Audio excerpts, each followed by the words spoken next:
mga panultihon ni Solomon. Ang sobra nga paginom sa ilim nung makahubog magpahimo sa tawo nga bastos. Ang tawo nga maghubog-hubog dili maalamon. Ang hari kon masuko murag nagangulob nga leon. Kon pasukon mo siya patyon kagayod niya. Dalaygo ng tawo nga maglikay sa kasamok. Ang buang-buang lang ang gustog gubot. Ang tapulan nga modaro sa panahon sa tingtanom walay anihon.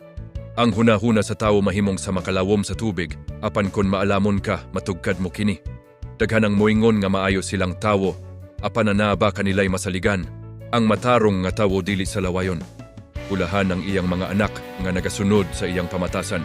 Kon mohukom ang hari, so taon gayod niya pag-ayo kon kinsay naghimog dautan.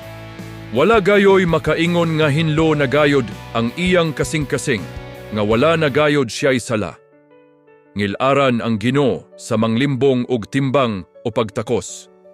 Ang mga binuhatan sa usa ka batan-on nagapadayag sa iyang pamatasan kung siya matarong o dili.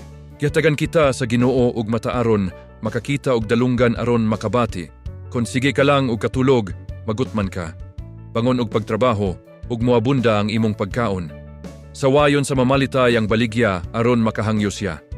Apan kon mapalit na niya kini, ipasigarbo dayon niya kini. Daghang mga bulawan ug mahalong mga bato. Apan diyotay ra ang manulti nga may kaalam. Kung may tawo nga mosad nga siya'y mobayad kanimo sa utang sa tawo nga dili niya kaila, siguroha nga makakuha kagikan kaniya og garantiya aron masiguro mo na nga mobayad siya. Ganahag kaon ang tawo sa iyang linimbongan apan sa ulihi, mahisama kini sa balas diha sa iyang baba. Pangayog tambag kabahin sa imong mga plano o sa dili ka pa moadto sa gira. Ang libakera manabi og mga sekreto, busalikayi ang tawo nga sama niyana. Ang anak nga manunglo ug ginikanan mamatay sama sa suga nga napalong diha sa kangitngit.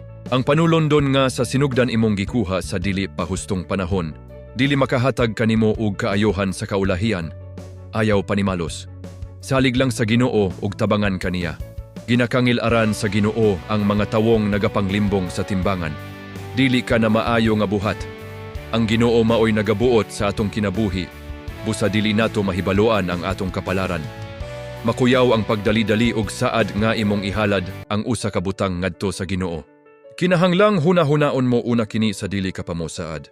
Kun mohukom ang maalamon nga hari, sigurohon gayud niya kung kinsay naghimo og dautan ug silutan niya kini. Ang atong konsensya o huna-huna gamiton sa Ginoo sa paglamdag sa atong kinabuhi aron masusi nato ang atong pagkatawo. Kun buotan og matinud-anon ang usa ka hari, walay daotang mahitabo kaniya. Ug mulungtad ang iyang paghari. Garbo sa mga batan-on ang ilang kusog ug dungog sa mga tigulang ang ilang katigulangon. Usahay maayo nga masilutan kita aron magbago kita.